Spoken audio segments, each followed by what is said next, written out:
Karl, thanks Yeah. for being here today. Could you give us an overview of your business today in about 30 seconds? Oh, we do all the niche weird stuff that people don't like to do. We do everything from we find properties with problems. Someone's passed away, they're in a hospital, there's a title issue, there's just whenever there's a problem, like there's judgments, liens, any kind of thing like that, we specialize in taking those problems, solving those problems, and monetizing the property. We do everything from partition sales, excess proceeds, variances on land, quiet title, adverse possession, just this whole realm of weird stuff that a lot of people don't talk about. That's what we specialize in. So your idea is to go after the harder deals that would Yes. turn most investors away because it's too involved, but Yeah. you're able to help people and make a pretty big profit Yeah. from doing the stuff that nobody else wants to do. I'll give you an example. There was a driving for dollars DealMachine lead. So at what was it? I think it's 410 Walford. Been sitting vacant for 8 years, right? So other people had tried, but they didn't dive deep enough. So it's like, so I'll tell you real quick what we did. We pulled it up, and then we found out, the two of the three owners were dead. And then we just went after the owner that was alive. And we literally stalked this lady for 9 months. Now, we're positive stalkers. We stalk them to solve their problems and give them money. So what happened was I left note after note. I left a FedEx package explaining the situation. We know your brothers have passed away. The property's been considered vacant. We can help solve these problems. And she finally called me one day. And after 9 months, I don't drink anymore, but I used to drink. So I sat up in front of her house, drinking beer, waiting for her to come home. Again, I'm a positive stalker. I'm trying to give her money and solve the problem. But anyways, we ended up making a deal. And a lot of it is, again, it's talking to the people. It's finding out what's going on. So I said, Jane, I'm just curious. Why did you let these properties sit vacant for all these years? There's 2 houses and a lot. And she's like, well, my sister had an IRS judgment and it attached to the property, and it expires next month. It's $249,000, and that's why I let them sit there for all this time, because you got to get to the root of the problem. So I ended up, we made a deal to buy all 3 of them. One property was $57,000, and we sold it for like $125,000. We made $58,000. The other property was my partner paid me $75,000 to buy me out of. So we made 75. The other was a tiny little lot that wasn't buildable. And long story, we found out about doing variances. So we got this lot basically thrown in for $500. We did a variance and we sold for $95,000. What is a variance? A variance is, there's a lot of different kinds of variance. This one is like a lot that's too small to build on. It had to be a lot of record since 1992 or something in our area. Yes. And we hired a variance attorney, and they just got the setbacks moved out. Yeah. So it become a buildable lot. Yeah. So towns and cities, they have guidelines on how you should build on a lot, and it's pretty standard. So a variance, it means you get special approval to do something that normal people can't do. Exactly. Such as build close to the edge of your property. Yep. Yeah. And Cool. and we just learned about variances by getting that property. But that was a great situation. We just let her come up with the prices and everything. And she said, I wanted 58 for this. I want 75 for this. And you can have this for 500. So we just sort of collaborated, talked to her. And there were some other problems too, title issues, but we worked through those title issues also. What do you mean work through the title issues? Obviously the judgment was expiring because of after somebody died. 10 years, yeah. The judgments can be renewed, and a lot of times the IRS doesn't renew the judgments. So we also had to, it was still in her, I think in her parents' name, so we had to do the paperwork and clear the title so that, because both the brothers and sisters are deceased and they had no children. So we had to work through like the title issues and getting heirship affidavits and things like that. So that means you have to get a lawyer to say, hey, the heir has approval to make decisions on this property, even though they weren't the original owner. Pretty much. So like when the parents died, then it goes down to the three heirs. And then if the two of the heirs died, so then it would have gone to their children. But since they didn't have children, then it goes, would go up to the parents who are deceased, then it goes over to the brothers and sisters. So Jane was the only person was the sister. So Yeah. it's following the intestate laws Hmm. and getting through that and just proving that. What mindset led you to focus on these harder problems that most people don't know how to deal with or want to deal with, compared to just doing easier deals that might be less money?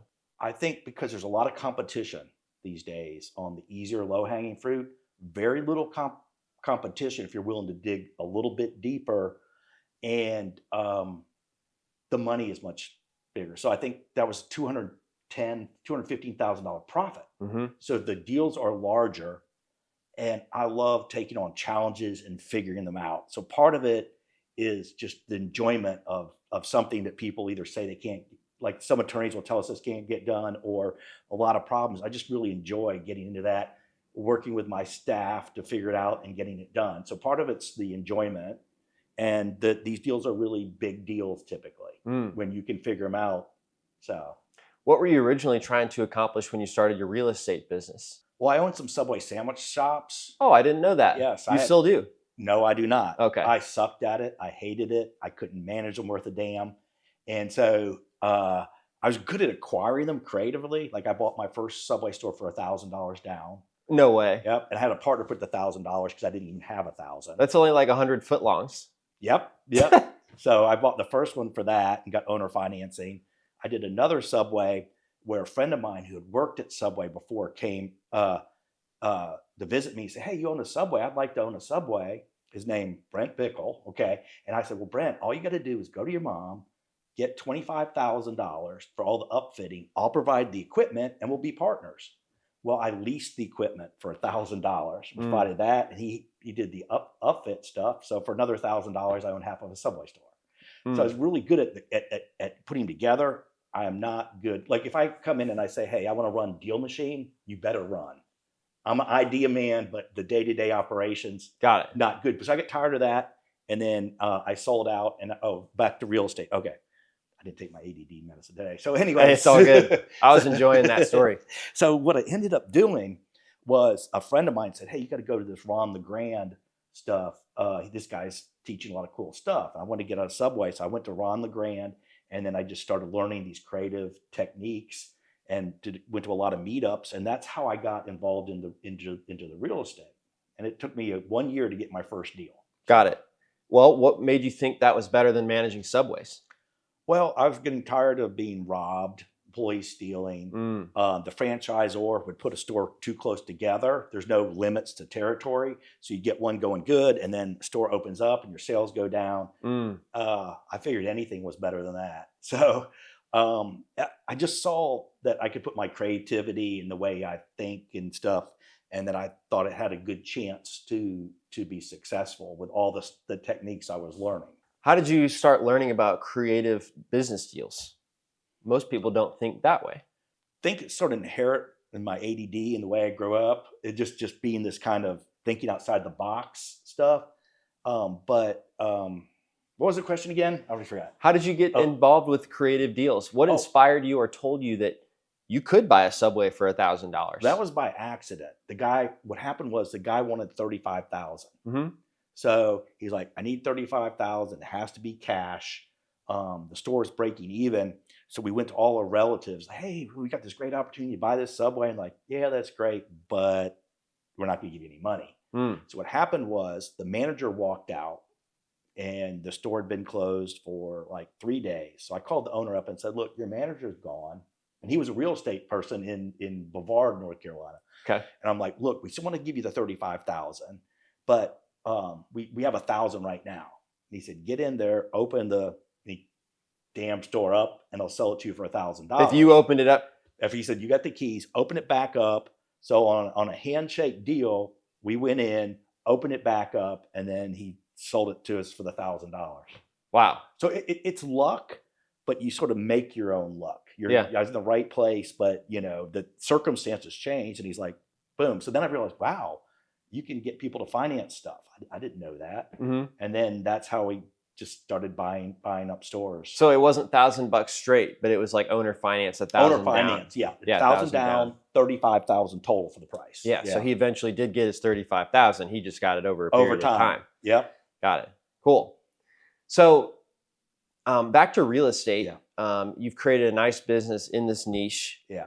and I'm curious, like, what's something that you've learned lately? Because it seems like you've been the expert for a long time at these very difficult real estate Yeah. deals, but you're always learning too. I know because you just came to Austin for a conference. Yep.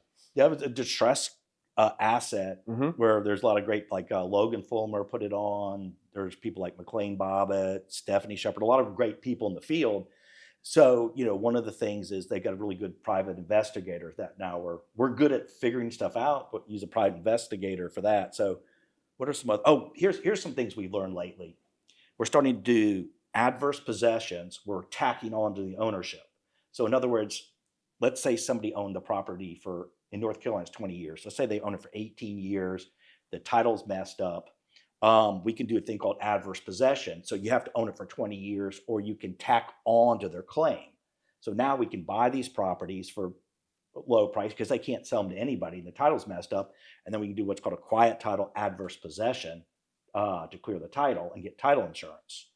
And so that's a new thing. And then we're doing quiet titles, color of title. What else? What is a quiet title? To be honest, I don't totally understand it, but I have attorneys that do. So like, here's an example of a quiet title. There's a property that we own 99% of. And most attorneys would say you have to do a partition sale, for that 1%, but we're able to file a quiet title where it basically, we served the last two people. They didn't show up in court and we got granted their percentage. So that's one example of a quiet title. Another example of quiet title is I bought a property, and hopefully this won't go out soon because I'm in the middle of a lawsuit. But anyways, okay. So we bought this property for $25,000 because what happened was the parents deeded it to their daughter, but they left off part of the legal description. It was a handmade or just, a template deed. And then the notary said that, didn't say they personally appeared, but he stamped it. So it was transferred to her because the parents wanted to cut out one of the brothers because he's on drugs. The other one's schizophrenic running around. They can't find him. So the intent was to give the deed and everything to her, but it wasn't done properly. So what we do is we file a quiet title saying basically this, and I don't understand this. I just get good attorneys, that do this. So we filed a quiet title on this one to clear, basically to say that these other people are out. It was meant to be like this. So that if everything goes right, although we have a problem, then I'll get full ownership of this thing worth maybe $150,000 for $25,000. Got it. So it's a long game. Now you've got your business going. You're starting to do this more longer term strategy. All our stuff is long term. Okay. Almost all of it is. What type of time horizon are you talking about typically? Our average deal probably is 1 year from the time we start working the heirs and stuff before we cash out. What's your exit strategy for most of these? Is it wholesaling or flipping? We will wholesale, and we do a lot of land too. And we're subdividing land, and we're really good at creating. So our eggs, we sell land to builders. We do subdivides. We're doing some entitlements now. And then for the houses, a lot of times we'll list them and sell them on the MLS. Got it. But we have multiple exit strategies on these deals. Like, for example, let's say we're trying to buy out all the heirs on the deal. We just did a deal like this. I think it's on Delgany. We bought out 92%, right? And it was getting ready to go through a tax sale. So we just let the tax sale go through, and we will get the overages on 92%.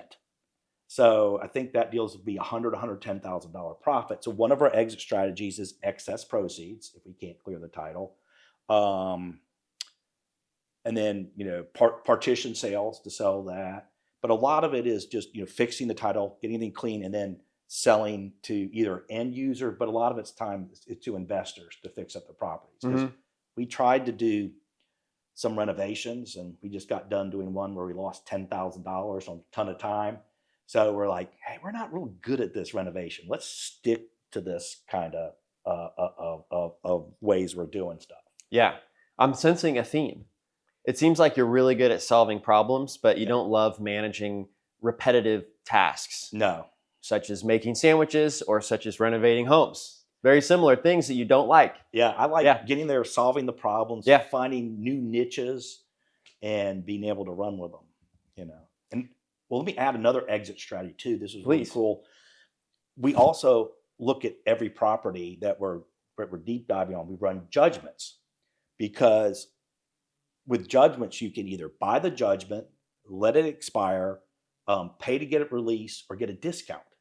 So a lot of people don't know that there's so many different things you can do with judgments on a property. And that's one of our exit strategies, is to take properties with judgments and then, discount them, pay to get them released, let them expire. And our biggest thing is getting these properties where there's older judgments and then letting them expire. We do a lot of that. Got it. Okay. How would you even purchase a judgment? How do you know about doing that? I mean, I'm familiar with, if a tax isn't paid on property taxes, you can actually buy that. And if they don't come and pay it in a year, then you're granted purchase of the property. Is it like that? That some states are tax lien states where you can do that, where you can buy the lien and there's a certain amount of time they have to redeem them. In North Carolina, a lot of states is tax foreclosures. So you can't just pay the taxes to get ownership. What was the question about judgments again? How would you buy a judgment? Oh, how would you do that? Here's an example. There was a property, and the reason I'd like to tell the story. Oh, of course. I love the stories as well. It makes it real. So there was a property owned by a defunct corporation, and they had $25,000 of taxes, $73,000 judgment to HG Supply, and a $63,000 judgment for Motor Credit. So, long story, we paid them $15,000 for the property, and we'll just take on all the problems. So the first thing we did, now it's important to know how they're clocked. Like, taxes always first, then HG Supply judgment got clocked it next, and then the Ford Motor Credit. So we went to the HG Supply, and this is all we did. We just Googled the company, and figured it out. And I had my attorney call because I was too chicken shit. Okay. I was like, can you call me and can you call and take care of this? So he just called him up and say, hey, I'm working with Alliance Finance. They buy old judgments. Would you sell us this judgment for $15,000? They're like, would you go 16? I'm like, okay. He said, okay. So my attorney did the work. Okay. But you can do it yourself. You can seek them down, call them. And it was just like, hey, will you sell this judgment? So I didn't know how to do the paperwork. So my attorney did the paperwork, like one page, and then he transferred the ownership of the judgment to us. So we just saved whatever 16 is minus 73,000, that amount of money. All right. So that's how you purchase a judgment. And then, so do you end up paying the judgment and then collecting ownership of the house, or what happens next? We already owned it. Oh, on this one, we already bought They it. weren't going to get paid. They were never going to get paid. They would have gotten paid. 75,000? Yes, if they would have waited. So a lot of judgment holders like Ford Motor Credit, HG Supply, they're dumb. Okay. And this is why they're trying to collect on this judgment. If they would have taken 1 minute and seen that this company owned this property and looked at the value, they would have been like, hey, we're in great position. This property's worth $250,000 and we got a judgment, but they don't. So what was so on this one, we owned the judgment. So what happened was, again, so we bought the property for really cheap. So we bought that $73,000 judgment. The reason we wanted to buy that judgment is because Ford Motor Credit was in third position. If we would have just paid the judgment off, then Ford Motor Credit comes in the second and they have more equity. Does it make sense? It's better if I draw it out and show you. I wish I had a board. I think that makes sense. So I can show you slides later of that. So basically bought that HG Supply. Yeah. So now we have a $73,000 thing that's accruing interest, but we own it. It's ours. Where they could have gotten paid out if they would have foreclosed or gone through the tax sale, they could have gotten excess proceeds. They could have gotten the full judgment. But they didn't. You didn't. own it now. So when you sell the house, you get the $73,000, or we can satisfy it. And if you would have sold it without buying the judgment, we would have $75K of your profit would have gone to Ford, right? Is that what you're saying? Or would have gone to HG Supply. Yeah, but instead you bought it for $16,000, and then so when you sell it, you get that money back. Yes, to yourself. Exactly. Okay, and then first, second, and third position. So when you take out a mortgage, the mortgage is in first position. Yeah. When you take out a second mortgage, that's in second position. Yes. And when you get a car loan, that goes in third position if they're using your house as collateral. Is that what happened? Well, Or you said Ford Motor Company. So what that's why happened was they had a car they didn't pay on. Right. Right. So it got taken back and So they got a judgment. So that judgment then gets attached to the house. Yes. But Ford doesn't look at that, or they don't want to mess with that. It. And so real quick, we ended up getting that $63,000 judgment discounted to $22,000. Yes, which is common because they're just thinking they won't collect it. Yes. Yeah. I'm like, the guy's in jail, you know, this kind of stuff. And so they discounted. They want to get their money. So they're like, well, the original judgment was around 30, but it was all the rest was accrued interest. Got it. So like, hey, we'll get some money, we'll move on. Mm-hmm. So after we discounted that judgment, we sold the property. We netted $143,000 on that deal. And that was a lot that was tax delinquent. And how long did this take from start to finish? Where did you even find this house? We start with the property tax foreclosures or the property tax delinquents. It's a great indicator of problems and issues. Got it. And then do you call them? Do you mail them? Call them. We call, door knock, just stalk them till we get them. And so you won't send 10 postcards and then stop. If they're tax delinquent, you'll keep finding how to get hold of them until the time passes where it gets foreclosed on, right? Yeah, we take them on as cases. So we have this big checklist of all sorts of stuff from, you know, depends on the situation, you know, from running judgments to tracking down the owners. And if you can't get a hold of them, you track down friends or heirs and you know, and you follow them on social media, whatever you can do to get a hold of them. Got it. So like we knew this was a huge profit. Yeah. So we're going all out on it. And again, we have this huge checklist of things we do to get these deals. Man, I love it. I love hearing the stories. It's inspiring me instead of just mailing people to actually do more research, especially on the tax delinquent properties. What are you looking forward to most this year? More joint ventures and consulting with people. Because for example, everybody on DealMachine is getting these great leads. And a lot of times they're sending postcards and they're working them, they're calling. But if the owner's deceased and there's a lot of weird problems, they'll stop. Well, these are the really juicy ones. These are the ones where, you know, if there's a judgment or someone's hard to find or whatever, people could be in jail, they could be in a hospital.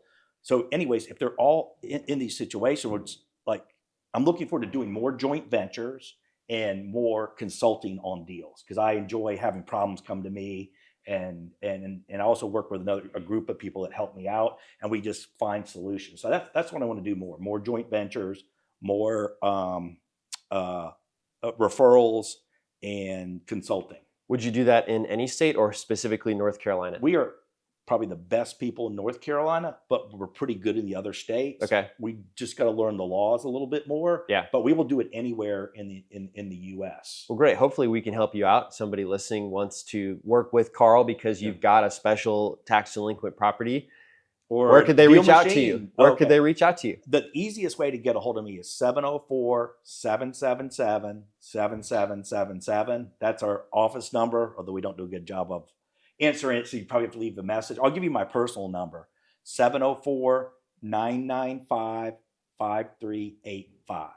thank you. Reach out to us. So thank you very much. I appreciate Hopefully it. You get somebody that wants to send you a deal and it's a deal that's meeting your criteria. So I know a lot of times as a beginner, I used to see a rundown house and I used to think I deserve that and get fixated on a deal just because it was in close proximity to me. Yeah. But 8 years later, it's still there.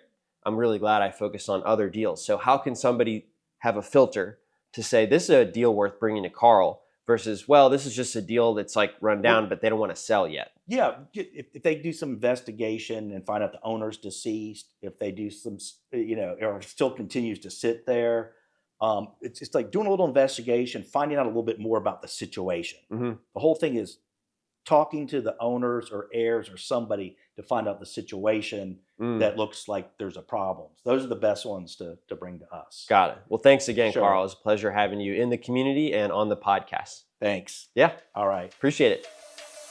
Thanks for listening to the DealMachine Real Estate Investing Podcast.